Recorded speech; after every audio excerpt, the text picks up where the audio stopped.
¿Qué onda amigos de YouTube? Por parte de la Universidad Aeronáutica en Querétaro, vamos a presentar el juego del memorama en programación C++. Al principio de nuestro programa utilizamos las tres librerías comunes que siempre usamos y agregamos una más que va a ser la de include.time.h, que va a ser para poder meter valores aleatorios en nuestro programa. La plantilla que usamos va a ser la de siempre y solo vamos a tener una clase, en este caso jugador, que va a tener dos entradas, dos variables, una entera que va a ser el puntaje donde se va a guardar y un arreglo de 20 caracteres para almacenar nombres de jugadores. Va a tener cuatro públicas, una numPunt para recibir el puntaje, endPunt para mostrar tal puntaje, otra inNombre para ingresar un nombre de jugador y charNombre para poder mostrarlo. Después tenemos nuestros métodos que relacionamos con nuestra única clase. El numPunt va a tener un entero a que va a ser nuestro puntaje. El endPunt vamos a pedirle que regrese ese puntaje para que lo pueda mostrar. Y lo mismo hacemos con inNombre, que vamos a poderle meter a la variable a el nombre y la otra normal nombre para que pueda mostrar ese nombre. Para imprimir nuestro tablero le declaramos esta función llamada imprimir, una cadena que vamos a llamar tablero de un arreglo vacío, y va a tener una parte de sistema de pausa para poder pausar el juego, el sistema CLS para poder refrescar la memoria igual a cada rato. Y en cuanto a nuestro tablero, pues simplemente tratamos de que quede algo estético, y estas partes donde dice tablero 0 es donde van a aparecer los valores aleatorios conforme vaya avanzando el código. A continuación vamos a declarar los objetos y aquí declaramos las variables. Después hacemos los arreglos vacíos para almacenar las posiciones de las fichas. Luego los arreglos para las letras ocultas.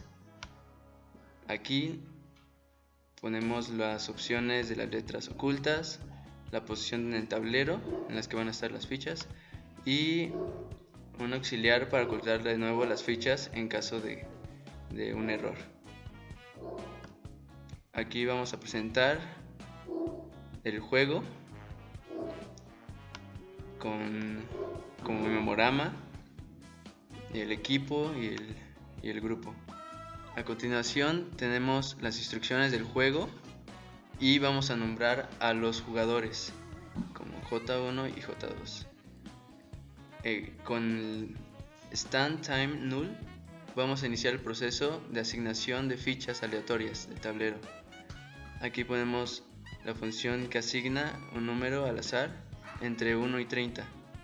Después compara el número asignado con los demás, evita la repetición del mismo número y aquí, si no está repetido el número, lo asigna. Luego aquí hacemos un for en el que llena el arreglo de las fichas con letras en orden aleatorio. Se usa el arreglo de números aleatorios para asignar las posiciones aleatorias de las letras ocultas. Ahora continuamos con el comienzo de la partida. Empieza el jugador 1 y comienza un ciclo que va a terminar hasta que las 10 tercias del memorama sean encontradas. Comenzamos con una condición del primer turno en el que primero se imprime el tablero y menciona el turno de la persona que va a ser el primero. Dice que escoja sus casillas y cada que escoge una muestra la letra que se oculta en esa ficha. La siguiente condición es para comparar las tres fichas y ver si las letras que están ocultas son iguales, y la condición nos dice que has encontrado una tercia. Después, la condición es para cuando dos fichas son iguales y una diferente. Ahí cambia el turno al jugador 2 e inicia un contador para que él pueda escoger las fichas y vuelve a ocultar las dos que eran iguales, dejando al final la que era diferente. Continuamos con una condición en la cual se eligen dos fichas y estas dos fichas primordialmente serán la ficha número 1 y la ficha número 3. Entonces va a efectuar un cambio al turno al jugador 2.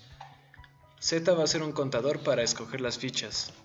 Y vamos a tener que la tabla A0 va a ocultar una ficha, así como la tabla A2. Tenemos también una igualdad que es la A0 que guarda la posición de la ficha diferente con A1.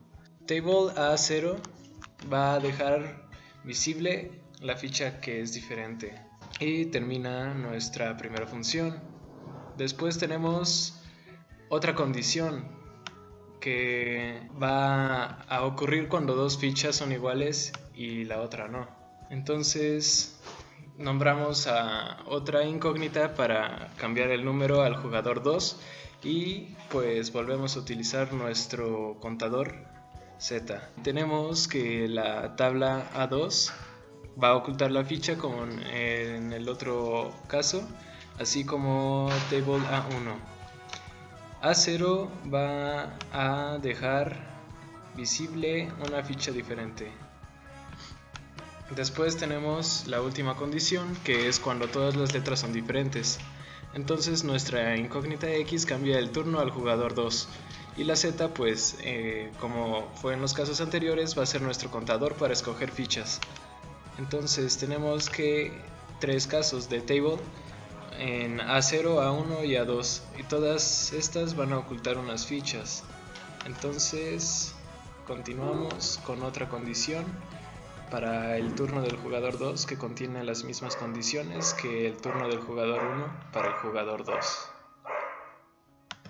Para poder salir de nuestro ciclo que está contando las fichas, usamos nuestra variable total que va a sumar, en donde se va a sumar los puntajes de cada jugador para que cuando estos sean igual a 10 se salga del ciclo y entonces termine la partida. Después enviamos el puntaje del jugador 1 y del jugador 2 respectivamente y pasamos a determinar qué jugador es el ganador. Y para esto comparamos los puntajes. En este caso, si el jugador 1 es el que ganó, se imprime en la pantalla y cambia de color. Y también si en caso de que el jugador 2 gane, se imprime en otro color la pantalla y la leyenda de que gana el jugador 2. En caso de que haya empate, pues se pone que no hay jugador y continúa imprimiendo el puntaje de cada uno, y para eso llamamos la función que está en nuestra clase,